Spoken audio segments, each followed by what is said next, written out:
Au cœur de la société. Au cœur de la société est une émission préparée en synergie par les radios Inzamba, Agatekakawe, Radio RPA, Ijwi Yabanyagihugu, ainsi que la radio-télévision Renaissance.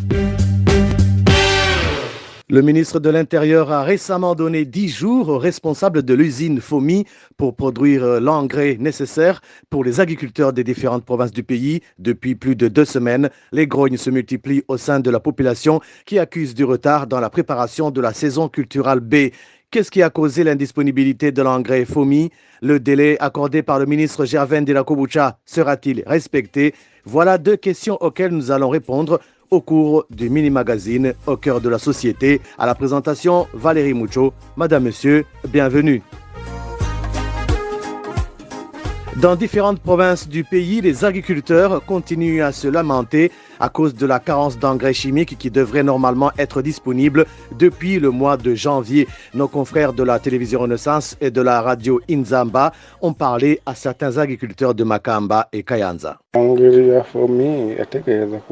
L'engrais organo-minéral de l'usine FOMI devrait nous parvenir début janvier. Et déjà, le mois de mars va bientôt commencer sans avoir reçu cet engrais. La saison culturelle du haricot a déjà passé car un agriculteur en ordre devrait semer le 5 février et nous payons à l'avance. Si tu n'as pas payé 2 mois avant, tu ne demandes rien.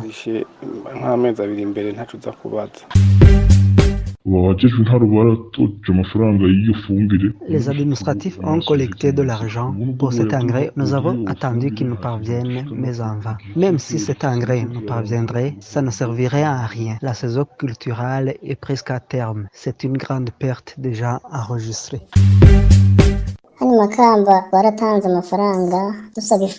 Ici à Makamba, nous avons payé de l'argent à l'avance pour l'engrais organo-minéral de l'usine FOMI. Moi, j'ai payé de l'argent équivalent à 200 kg d'engrais. Jusqu'aujourd'hui, pas de nouvelles, alors que les conditions climatiques changent de temps en temps. La saison pluvieuse se termine presque en avril. Nous ne pouvons plus semer et ne savons pas que sera redevable de la perte enregistrée alors que nous avions payé à l'avance.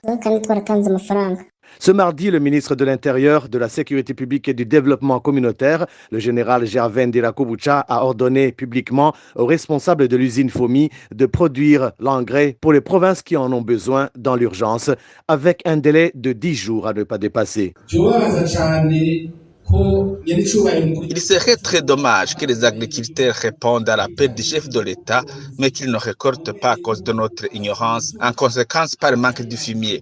Sensibiliser les administratifs à la base, qu'ils doivent tranquilliser les agriculteurs et leur dire qu'ils recevront les quantités restantes utilisées lors du sarclage ou pour d'autres opérations.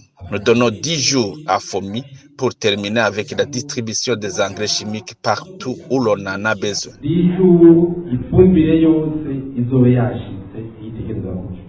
Mais pourquoi y a-t-il pénurie d'engrais? Émile Nibasumba est un des journalistes de la Synergie des médias qui ont fait des investigations sur le sujet. Émile, est-ce que les raisons de l'augmentation de la demande évoquée sont exactes? Nos sources au sein du ministère de l'Environnement, de l'Agriculture et de l'Élevage nous ont dit qu'il s'observe une carence de fertilisants organominéraux parce qu'ils ont été vendus à l'extérieur du pays, principalement en République démocratique du Congo. L'usine FOMI avait déjà produit des engrais qui couvraient toutes les commandes des agriculteurs du pays depuis le 27 janvier dernier, affirment nos sources. Mais au lieu d'acheminer ces engrais vers les différentes provinces du pays, les camions se dirigeaient vers les frontières. C'est pour cela que les gouverneurs ont été associés, selon toujours nos sources. Chaque gouverneur a reçu l'ordre de se rendre au bureau du directeur général adjoint d'OFOMI, Elmenegilde Manyange, et ce dernier lui donnait une somme d'argent que nous n'avons pas pu déterminer. La mission du gouverneur était alors de s'assurer que les camions traversaient sa province sans aucun problème. Il devait donc avertir l'administration locale et la police. Compte tenu de l'organisation de cette affaire, nos sources pensent même que les plus hautes autorités du pays sont impliquées. Au sein du ministère de l'Environnement, de l'Agriculture et de l'Élevage, c'est le directeur général chargé de la fertilisation des sols, Elias Ngendabanyikwa, qui était chargé de veiller au bon fonctionnement de l'affaire, selon toujours nos sources. Les fertilisants FOMI ont été vendus à l'extérieur du pays parce que, premièrement, le pays a besoin de devises. Et deuxièmement, selon toujours nos sources, aujourd'hui, c'est le moment favorable parce que les prix des engrais chimiques ont considérablement grimpé, certains passant même du simple au double sur le marché international depuis l'année passée, selon nos sources qui évoquent plusieurs raisons dont les conséquences liées à la pandémie de Covid-19. Le délai de 10 jours accordé à la FOMI par le ministre de l'Intérieur est-il suffisant? Non, le délai est trop court. Même un mois ne suffit pas, selon nos sources. Ces sources estiment même que le discours du ministre Gervais Ndirakobucha n'était que de la poudre aux yeux pour que les agriculteurs se tranquillisent alors que la production des engrais prendra encore plusieurs semaines. Nos sources se basent sur des chiffres et selon eux, la FOMI produit 600 tonnes de fertilisants par jour dans des conditions optimales. C'est environ 18 000 tonnes au bout d'un mois, toujours dans des conditions optimales. Or, les responsables de l'usine FOMI ont dit dans la réunion de mardi qu'ils avaient besoin de 10 000 tonnes seulement pour satisfaire le reste des agriculteurs. Des chiffres biaisés selon nos sources qui estiment que la plupart des 40 000 tonnes de fertilisants ont été plutôt vendues dans les pays voisins, la population n'ayant pas eu que des miettes. Il y aura donc un retard considérable pour les agriculteurs avec des conséquences sur la récolte, bien sûr.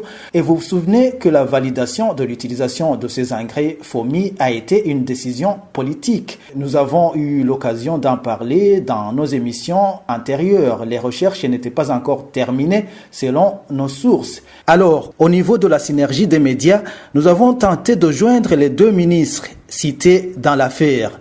Gervais Ndirakobucha, ministre de l'Intérieur, de la Sécurité publique et du Développement communautaire, ainsi que Deogi Derurema, ministre de l'Environnement, de l'Agriculture et de l'Élevage. Tous les deux n'ont pas décroché leur téléphone portable. Nous avons également appelé Elias Ngendabanyikwa, directeur général chargé de la fertilisation des sols au ministère de l'Agriculture et de l'Élevage, ainsi que Elmenegilde Manyang, le directeur général adjoint au sein de la FOMI.